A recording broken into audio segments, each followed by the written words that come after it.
you just want to check boxes, whether it's higher education, whether it's marriage, whether it's the nice car, the nice house, you can check the boxes all you want. But at the end of the day, how empty is your life going to be? There's no purpose. You're just checking boxes and looking for the next box to check. The following is a conversation with Dr. Bryan Adams. He's a professor of finance at the University of Portland.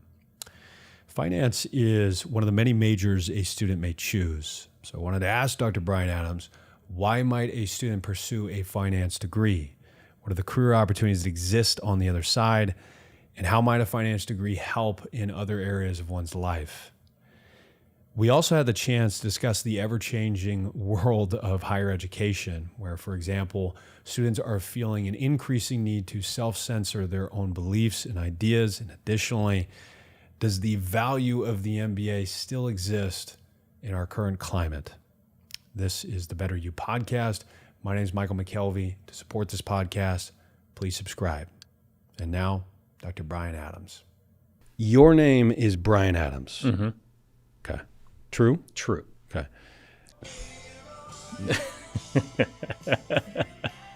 This is Bryan Adams, true or false? True, but it's spelled differently, yes. So true. Yes. Okay. I just wanted to clear up the confusion there. I was just a little confused. I was a little confused. Multi-talented person, Bryan Adams. Yeah, not the same. Not the same. Not quite the same, but yeah. Okay. And luckily we're past that age where most people now don't remember that singer, thankfully. Yeah. And I can move on. I love that song. I love that song. It creates a wonderful feeling. But on a serious note here, okay, so you've been in education, at least higher education, teaching now for a couple decades, right? Yeah. Oh, gosh, Michael, yeah. It over a couple decades, yeah. Okay. Why might somebody want to pursue a finance degree or at least take finance classes in today's current climate? Yeah, great question. Well, first is my recommendation to all college students is you need to be as diverse as possible with your curriculum. You need arts and sciences.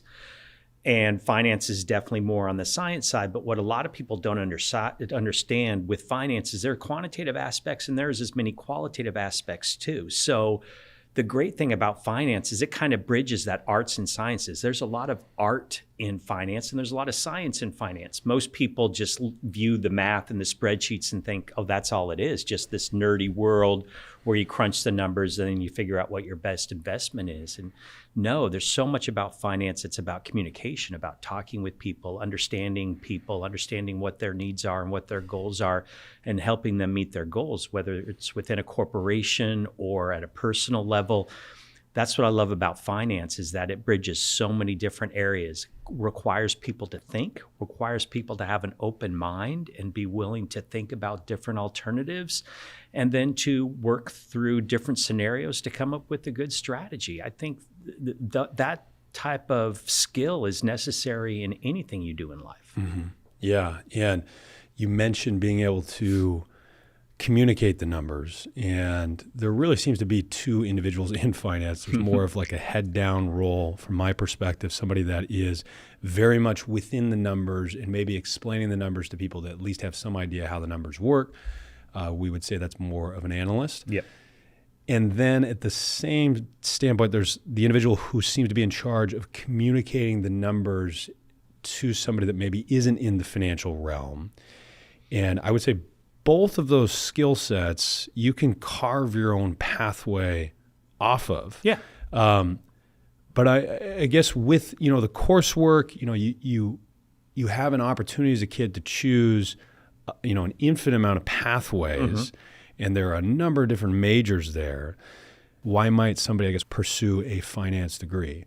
Well, they're interested in finance, right? That's who I want in my class, somebody who's motivated to learn finance, because you get that mix. And we've been in college classrooms numerous times, and in any college classroom, regardless of what the subject is, you have students there that want to be there and students are there because they have to be there.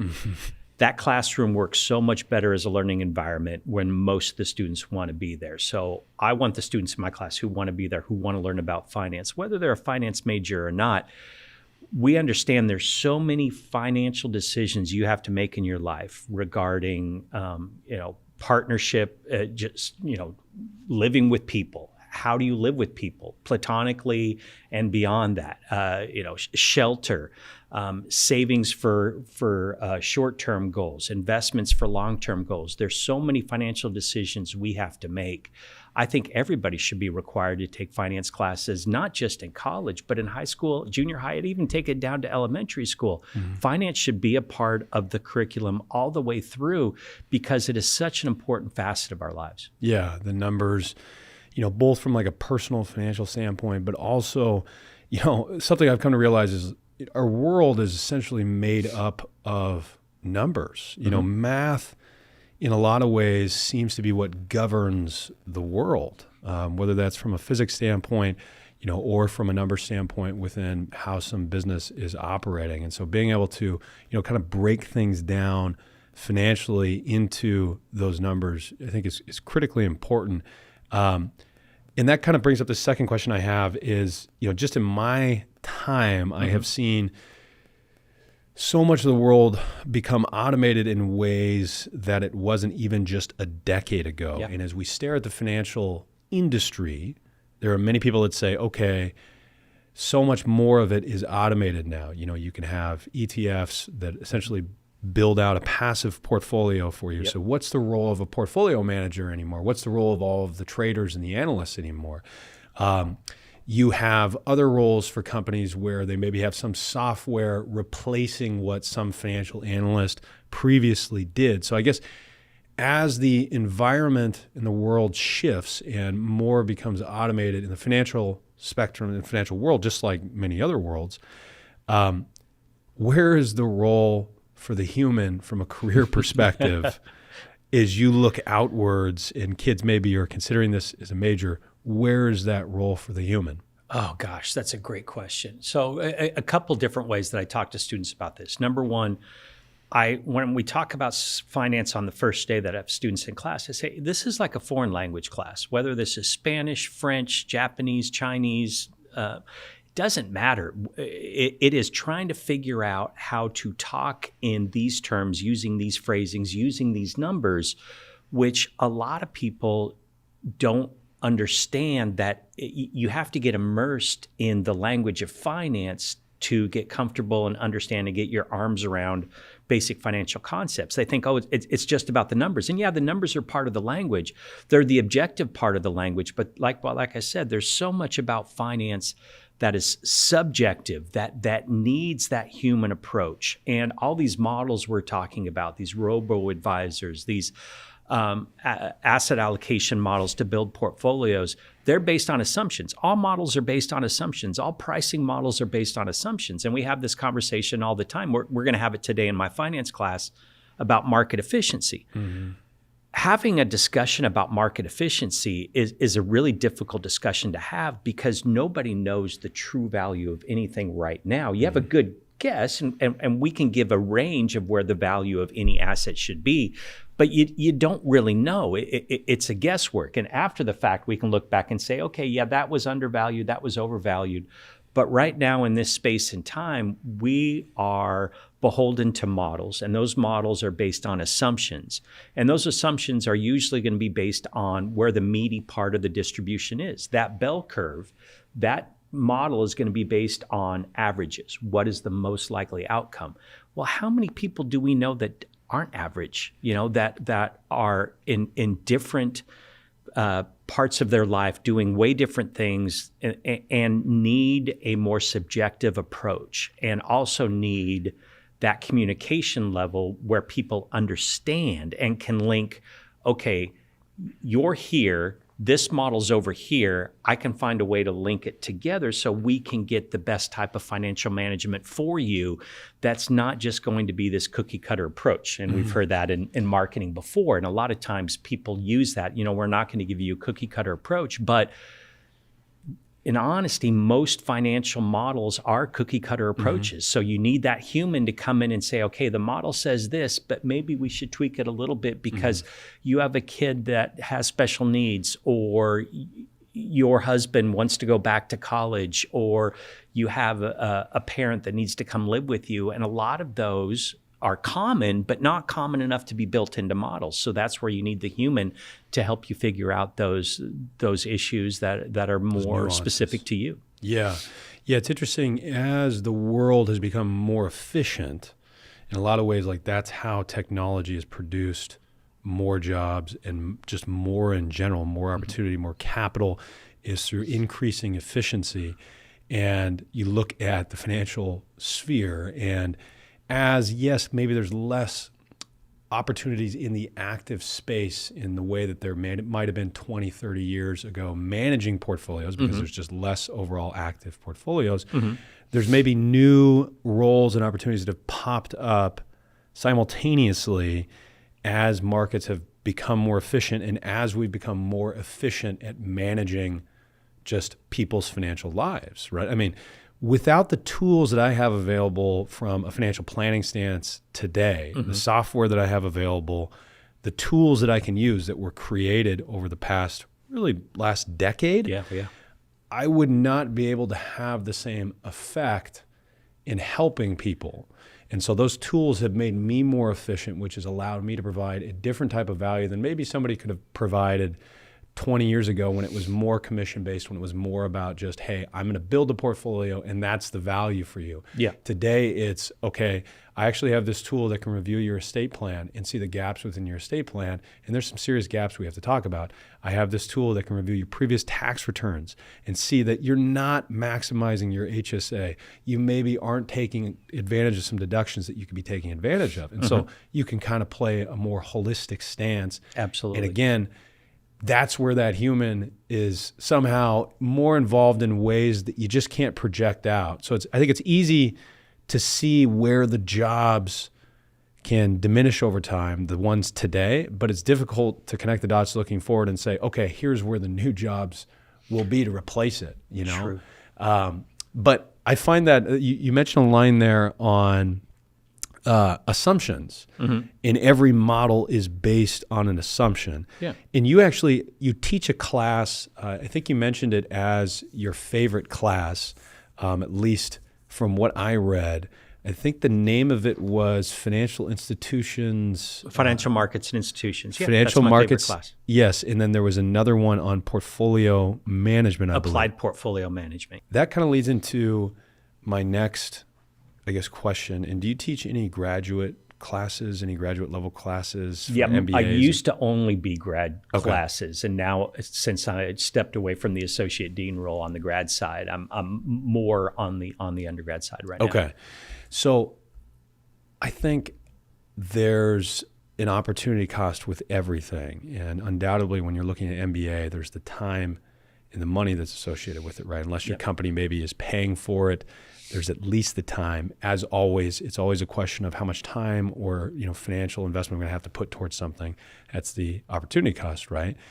So I think as a lot of folks look at the MBA, it's kind of been under attack in some ways of, is this worthwhile? Does this make sense for me to pursue? So I guess I'm curious, as somebody who used to speak to graduate students and teach graduate students, how might somebody pursue an MBA and waste their money and time in the process? And how might it be worthwhile for someone? I went through the MBA program not knowing why I was going through the MBA program. I went through the MBA program because I could, my employer was paying for it, and I had the time because I was single at the time and I was out of undergrad, and I had the time to give. So I went through the MBA program, did very well, and came out the other side, and it's like, okay, why did I do that? And it's just been since over the last 10, 15 years where I really started thinking more about graduate business programs and why they're there. And I did some research, and the MBA was created as a critical thinking curriculum that was mostly geared towards those students who weren't business undergrads, to come back and get a college education in the critical thinking skills you need for business strategy. And that makes complete sense, right? When you think about the MBA that way, bringing in a comm major, bringing in an engineering major, chemistry, biology, French major, because sooner or later, everybody's going to be involved in a business, regardless of where your passions are and what you studied. You're going to be working either for a business or creating your own business. So understanding the strategy of business is very important for everybody. And that's why the MBA was created. So thinking about it that way, it makes complete sense for anybody with a non-business undergrad to come back and get an MBA. Absolutely. That makes sense. And I would prefer an in-classroom model to an online model. And the main reason is I think that learning experience in that classroom, when you have motivated students in a classroom who have practical knowledge and years of experience behind them, to have those conversations with the professor, that type of learning experience, you can't recreate anywhere else. At the undergrad level, the online level, High school level. it's so amazing to be in a graduate classroom with students who are willing to have a conversation of, hey, this is what I've learned, and these are the mistakes I've made. And it just adds to the discussion, allows us to take that education to places that you wouldn't ever think of before. And then it allows people to take these abstract ideas like CAPM or time value of money and be able to attach it to applicable things in their life. Experience. We experience, and they're like, oh, okay, this all makes sense now. This is why I discount future cash flows. And this is why I need to be careful about the discount rate I choose. And this is why I should think twice about investing in something that's speculative that really doesn't have any intrinsic value. And there's a place for that in a portfolio, but maybe, crypto isn't the end all be all. Yeah. But it's having the conversation with that person in the classroom who did the crypto investing and wrote it up and wrote it back down and is giving you their life experiences that helps you to connect the things the professor's talking about with their experiences, with your experiences. So I think a graduate business education has an extremely high potential for a really solid ROI for anybody that's in a reputable, and by reputable I mean an AACSB MBA program. And I understand you're going to say, okay, there's these for-profit models out there that'll give it to you cheaper, that'll give you credit for your life experiences and stuff like that. And okay, that's fine, but I think again, you need to be in the classroom with people that are there willing to communicate with you with them, with the professor about these different ideas, these different concepts, and make them more real, make them more concrete. So I think at the end of the day, an MBA is a really good idea for almost anybody out there. There are going to be some people that, as an undergrad, they already went through the management strategy. So maybe an MBA may not be the best for them. Maybe an MS in finance or an MS in marketing or something more specific, since they already have that strategy component that they did as an undergrad. But even for them, coming back and having that life experience and then revisiting strategy may also be beneficial. But for me, I have totally swung the other way from, where's the value in an MBA to where isn't there a value in an MBA when you approach it the right way? Yeah, and it's difficult to replace that pot of people thinking together and wanting to share their thoughts and experiences together. That is difficult to replace. It's funny, I just had an event at a high school, and this gal spoke up. She was probably 17 years old, and the question that we were going back and forth almost in a debate-like fashion about was most of what college teaches you can be learned online. And this gal said, well, when you're talking about online school, I feel like I didn't learn anything when we had high school classes just online. And everybody was like, yeah, just all came in at the same time to said, yeah, I didn't learn anything when we had online school. And I think that highlights what higher education, what education in general really can maybe use to differentiate themselves when people say, well, what's the purpose of an MBA?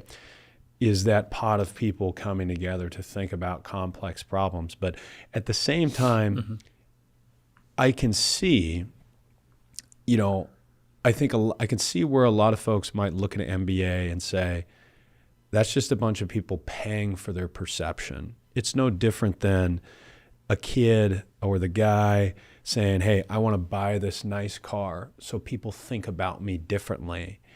And I wonder, you know, again, that's where the argument is there's not much utility in it other than the perception, because there are people that argue against it. Yeah. Oh, yeah.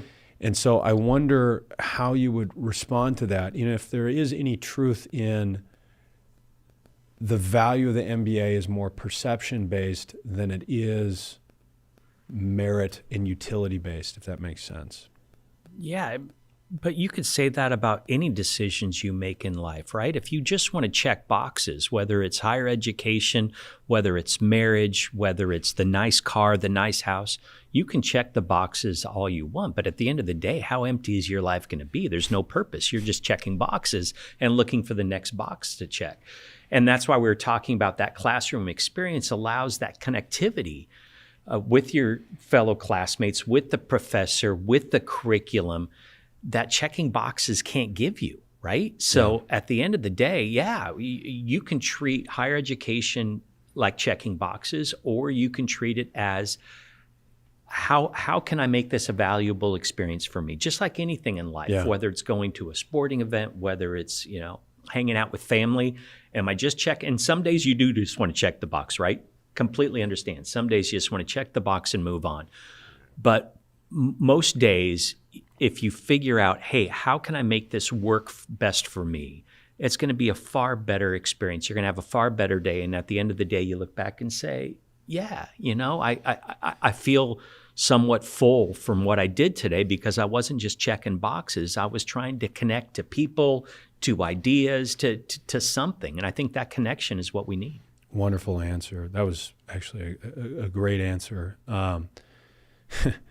Yeah, there is much of life where you can just go through it and check the box. Yeah. And, you know, I think, unfortunately for a lot of teenagers and maybe young folks, that is attractive, where they look at it as, I'm more concerned with what others think about where I'm going and what degree I'm getting versus what is providing the most transformative experience, when in reality, it's much more how you go to college than where you go to college. Absolutely. I think I might have seen something that you wrote on college tests being removed from the admissions process.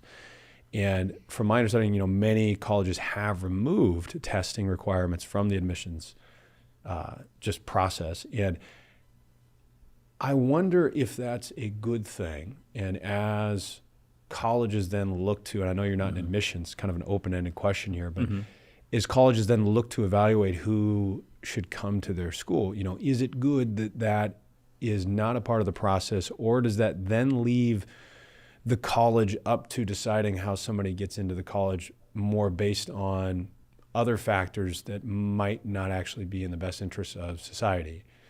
So I guess I'm curious what your thoughts are on that.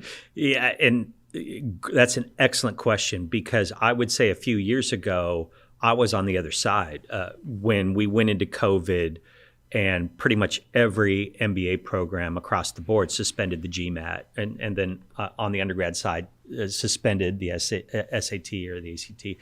It's, you know, we don't need this. This is discriminatory. This is, and you can argue that in the body of the test, the questions they're asking and the material they're using may not be as inclusive as it could be. Okay, absolutely. But I think anthropologists, I think there's a lot of smart people that can work on that and make that area better. But I completely agree that how the test is given may not be as inclusive as it could be. Absolutely.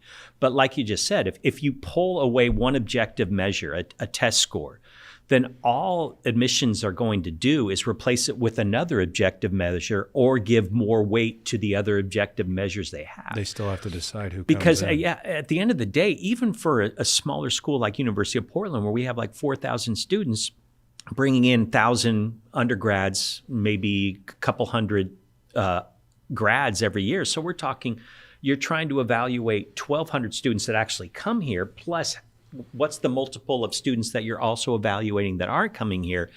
There's too many, even for a small private school, to be more subjective. We would love to be more subjective. I would love to be able, when I was associate dean on the grad side, to sit down and have an interview with everybody, because you can tell within the first minute talking with someone whether this makes sense for them and for you to have them as a student. Because once you bring in a graduate student, who flunks out of an MBA program, right? It's really hard. So once they're in, they're yours. And your best marketing campaign, and I tell my students this all the time, our best marketing campaign is you and your success after you get out of here. So where I add value, I try to add value in the classroom. I try to add value in office hours. But where I want you to utilize me the most is when you get out of here. Mm-hmm. Utilize my network. I'll help you, reference letters, whatever you need, because the more success you have as a UP grad, undergrad, or graduate student grad, the more success you have, the better we look. So I need to try to put you out there the best I can, because I know you're a great student, and because we've had these conversations and we work together. But that's after the fact, where you can be subjective. Beforehand, it's got to be a lot more objective in how you figure out who to bring in. Mm-hmm. And you don't have time to interview everybody. So if you take away an objective measure, then I think, and this was an article I posted on Facebook that from Bloomberg, that I think that's where this question came from. You know, they brought up that studies are showing that removing testing is actually hurting underserved populations, mm-hmm. not helping them. Mm-hmm. And like you said, it's just causing admission councils to look more at, what was their GPA and where did they go to high school? More feelings, intuitive based measures rather than the objective. Yeah. More straight line, less biased numbers potentially. Yeah, and what's their resume look perfect. Like? Yeah, exactly. And how many volunteering and nonprofit stuff have they done? How much philanthropy have they done? Well, you know, if I'm a poor kid, do I even have time to do philanthropy? I'm probably working 2 jobs for my family. I don't have any time. And because I'm working 2 jobs, my GPA is not going to reflect how smart I am, because I have to give so much time to earn money for the family. Yeah. So having a hopefully inclusive, objective testing method that allows students to show, okay, maybe I didn't have the time to devote to school to get the high GPA. Maybe I didn't have the time to do the philanthropy, but I'm smart and I can prove it if you give us a legitimate standardized test that allows me to show that. So I think testing should be involved. Yeah, and I think it's very easy to sit from the sidelines and cast stones at, procedures, processes, in basically everything. But, when the question comes up of, okay, well, what would you do to replace that?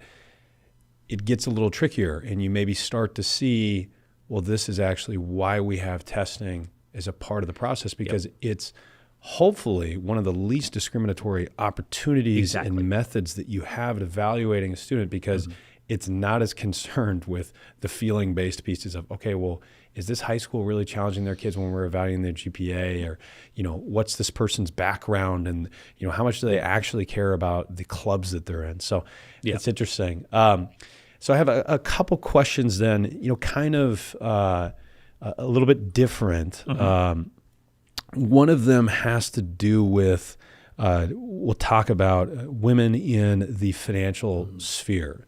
Yeah, and absolutely. When I first started, I remember the financial planning office I started at, there was one other female financial planner in the entire office. And I think 12 male financial planners, and then both managers were also males.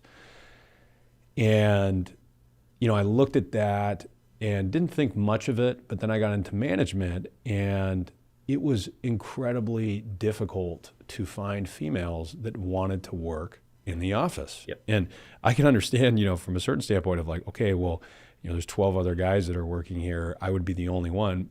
Maybe a lot of women just weren't interested in that. But even in the time that I have been working, I've seen those numbers change. The company that I work for now, has a high percentage of, female financial planners, also female leadership. That's great. And so I've seen that change just in the time that I've been working, but I'm curious at the educational level, because the pathway often starts while they're in college. What are you doing to maybe facilitate a more inclusive interest at the education level, or is it one of those things where it's just, hey, I think maybe, guys just have, more of an inherent interest in finance, and that's why there's more there. Is it that, or is it, hey, there just wasn't as much inclusivity and as much, I guess, speaking to the female audience, and there maybe wasn't as much in the workplace, and that's why they weren't going there? Does that make sense? Yeah, it does. It's a loaded question, I know, but I think it's worth exploring. Oh, absolutely, Michael. And this is one of the biggest head scratchers as far as trends have come along since I've started teaching at the college level. So I've been at UP for basically 20 years now, and I taught even before that at Arizona State, and then here at UP actually before I went to Arizona State. And I'd say through the first 10, 15 years of my professional academic career, it would be close to 50-50, okay, maybe 60-40 men to women in the classroom, but it was close. And if I, at any point in time during those first 15 years, if I had to give you a list of my top 10 students, a majority of them would be women. Okay. Absolutely. They were, for whatever reason, and we can talk about communication skills, intuition, I don't know what it is, but it seemed that women, at least the women that went through my courses and through the other professors' courses, understood and could relate to finance concepts better than men at that point in time. And then over the last decade, it has completely flipped to the point where in my class right now, I have 20 students and 3 or 4 maybe women, and that's probably high right now. Interesting. And it I don't know why finance got broy over the last 10 years, but I've heard this trend, not just here at UP, but at a lot of other higher education institutions where it's like, where did all the women go? And I don't know, if they've been dissuaded from, or if it's, I don't want to be in a classroom with a bunch of bros, which I completely understand, or I don't want to be in an office with a bunch of older guys. I don't know what it is, but one of the main reasons that I joined the financial planning board here in Oregon was we need to increase the participation of women in financial planning. And you can point to a lot of skills that women have that men may not be as good at, that are perfect for a financial planner. And that's one of my main jobs going forward is how do we increase the participation of women, and then how do we make that pathway more acceptable and more attractive to everybody, not just different genders, but everybody of different backgrounds. Yeah. And we were talking about the LGBTQ community. Come on, there's so many. Finance is all about growth, right? We're always trying to find what's the next growth opportunity. We have been and this is coming from an old white dude. We have been an old white dude dominated industry for way too long, and just trying to grow on the back of old white dudes. At some point in time, you need to step back and say, there's so many other different population groups, underserved, served, wealthy, poor, that we could reach out to. And yes, some may not be as efficient monetarily as others, meaning, we know a lot of financial planners won't touch people less than $5 million because it doesn't make, but there has to be a way. And we've already brought that up, that finance has become a lot more efficient recently. There has to be a way that we can provide financial planning for everybody out there and not just old, rich white dudes. And hopefully we can move in that direction. Yeah. It brings up that question of, how much of it is like societal, where, women are choosing to not do it because of the way that society or culture is currently set up or has been previously set up, and how much of it is innate, where, women have just less of an interest in certain fields than men, and men have less of an interest in certain fields than women. And I can't comment on that because I'm not, a scientist. I don't even know what type of scientist that would be. I can only share, my experience with it. And one thing I would share to any female advisors that are considering it is there is an unbelievable opportunity sitting there. Oh, yeah. I mean, they are some of the most successful people in finance. I believe the top advisor actually in Oregon is a female. She has most assets under management, at least last time I checked. And the way that she got there was by doing female events. Makes sense. Because there's, again, a shortage of supply there. But I've seen it, at my company, I'd like to say, it's been a trend of, there's more and more. But I wouldn't have guessed that at the education level. That just shows how I'm, a little bit more detached from it, that there's been that flip there. But yeah, I think, again, if there's one thing I would say is there's plenty of opportunity to any female that is considering getting into that field. On the other side of this is kind of a different question. We're going to pivot here again. I'm curious. One of the things that kids have shared at the high school level with me, but also at the college level, but especially at the high school level, is an increasing feeling of needing to self-censor their beliefs or their thought processes about some subject or some, let's just say, topic. And it seems to be, at least from what the data that I've seen, that this is more frequent for conservative-leaning individuals, that they feel like they have to self-censor their beliefs, whether it's in a financial class, it's about fiscal politics, or it's about something maybe different, more potentially emotionally charged, more subjective, let's just say like gender identity politics or something like that, right? But I'm curious, in your classroom, when you're talking about finance, and there are conflicting opinions from the different sides, how you manage that as an educator to where kids feel like, I don't have to self-censor my belief. I feel like I'm safe here. Because, if you think about it, if you're not really safe giving your opinion in a college lecture hall or a college setting, then where are you, right? Exactly. So I'm curious, I guess, how you facilitate that if there is that feeling for many students out there. Yeah, that's a great question. Two ways. So number one, I always tell my students, financial analysis has to be as unbiased as possible. If you come into analyzing a situation and its financial aspects, and you come in from an area of bias, you're going to miss something. So it's hard for us to be completely unbiased, but when you come into evaluating a project, evaluating an investment, evaluating a country, whatever it is, you have to be as unbiased as possible. And then once you do the analysis, look at the data, and come up with a conclusion and offer that conclusion, you also need to be able to explain the other side, because there's always at least one other side.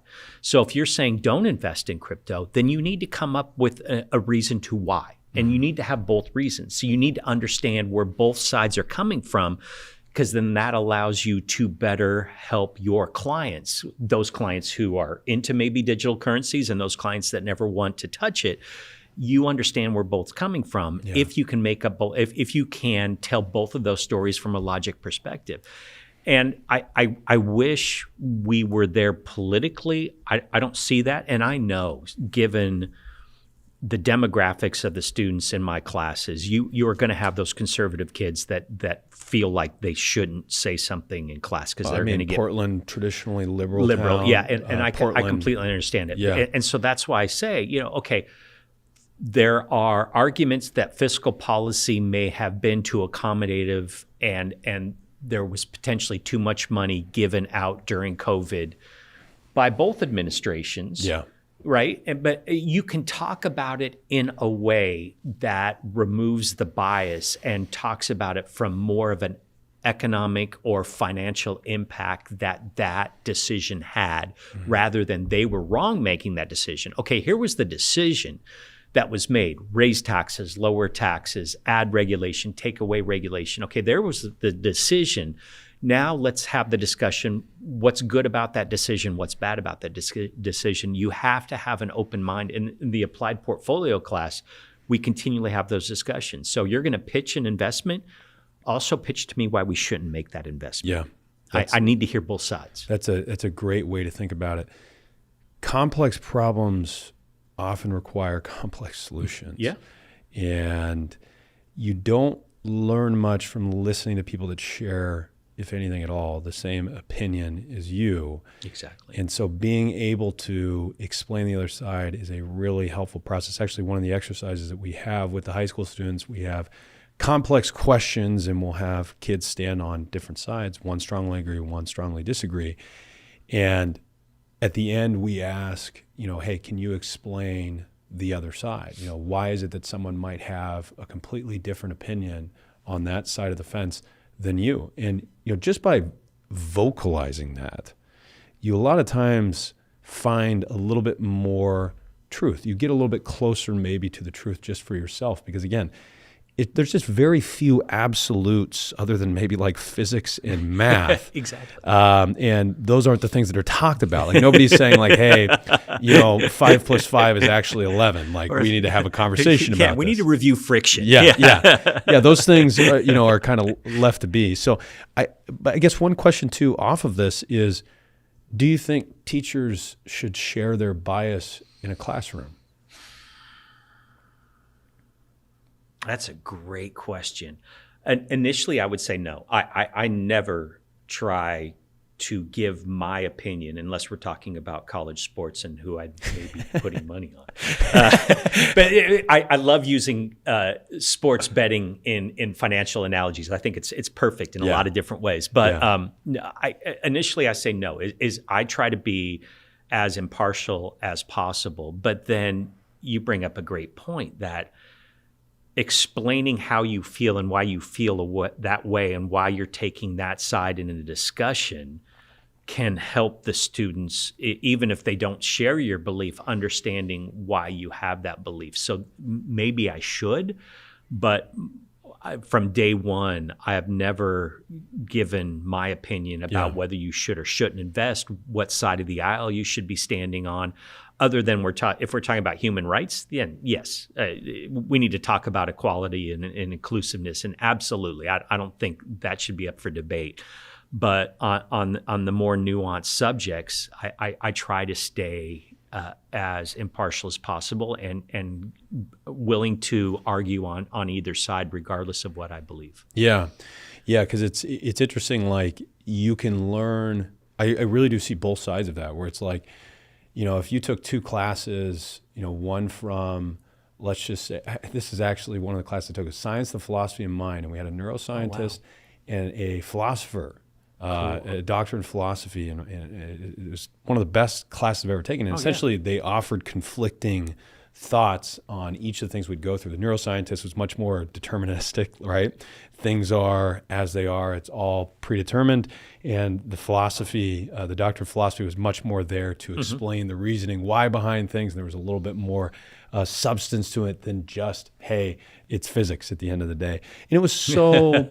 It was so wonderful as a student to go back and forth from that. And so I wonder sometimes, is it better for a teacher to share their bias and learn from somebody that has a bias a certain way, and then maybe go seek out a bias from some other teacher or some other entity on the other side? I don't know. It's a difficult one, but I tend to lean towards the way of, the educator should hopefully facilitate conversation to, explain both sides of each issue.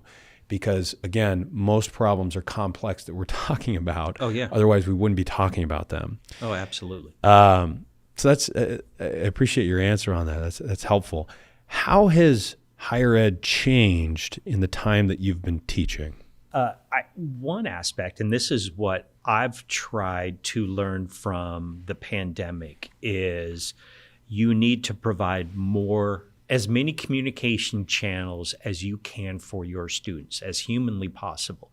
Because almost every class I say, come to my office hours, please come to my office hours. Now I can say, hey, we'll Zoom office hours, which in a finance class, that actually makes more sense because they can share you their spreadsheets and you can look and say, okay, cell C7, let me see that. Okay, I see an issue with you want to check that equation you have there, recheck that. So much easier to do it that way. And then with my classes now, I Zoom record all my classes and post them later. So students can go back and go through even if they didn't make it to class, or even if they made it to class, they can go back and look through the lecture and listen through areas that they maybe didn't quite understand.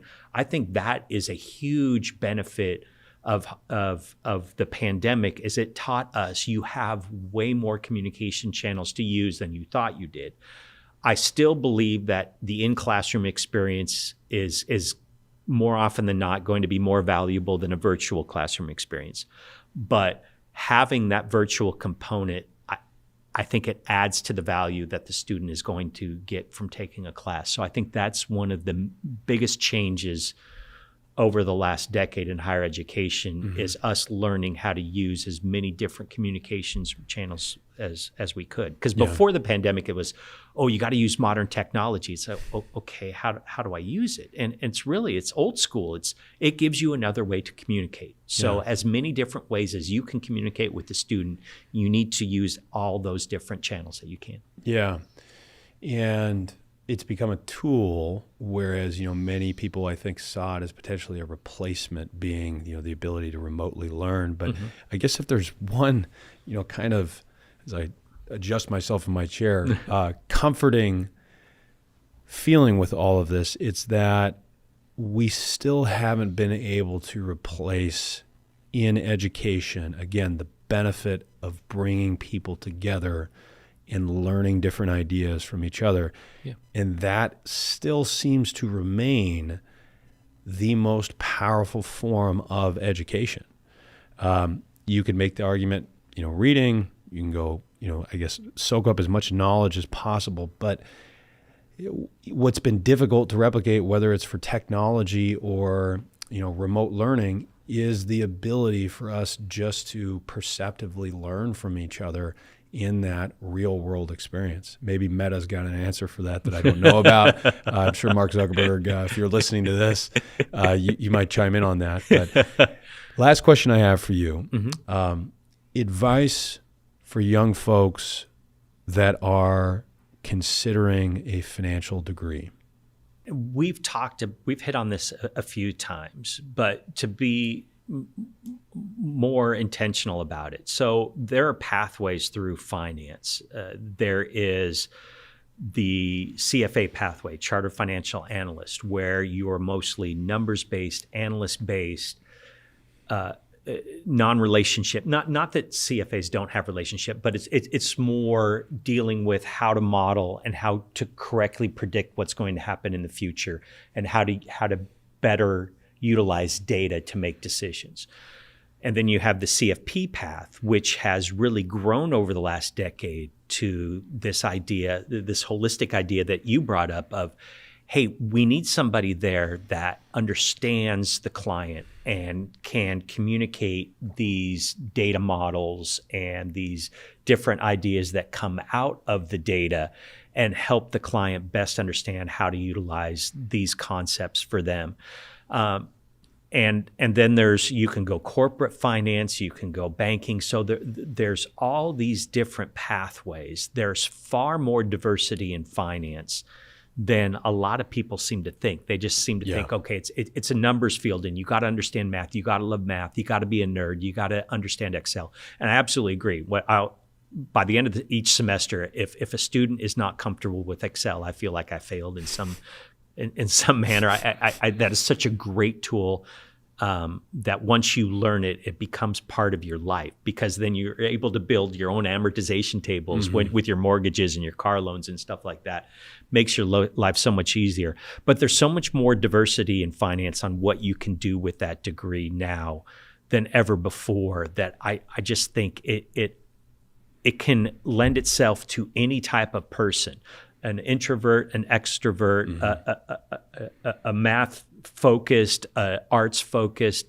I was an art history minor. I wanted to be an art history major, and my mom said, if you're going to do that, you got to pay for your own school. So I said, fine, Mom, I'll stay in finance, but I was an art history minor. But there's so many aspects of these different fields that seem so far away from finance, but you can talk about the structure of a painting, just like you can talk about the structure of a portfolio.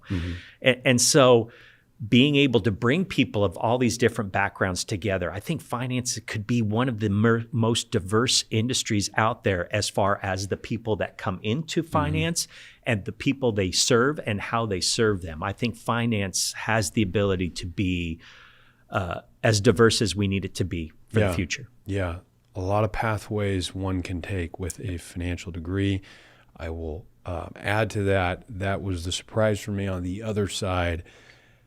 I did not realize how many communicative, financial roles there were and how much opportunity there was for people that were just good at explaining the basics of the numbers, not necessarily the folks that were just, maybe the smartest from an analytics standpoint. Thank you, Brian. Today has been wonderful. Happy. Wonderful Thank you for the insights. opportunity. Appreciate it.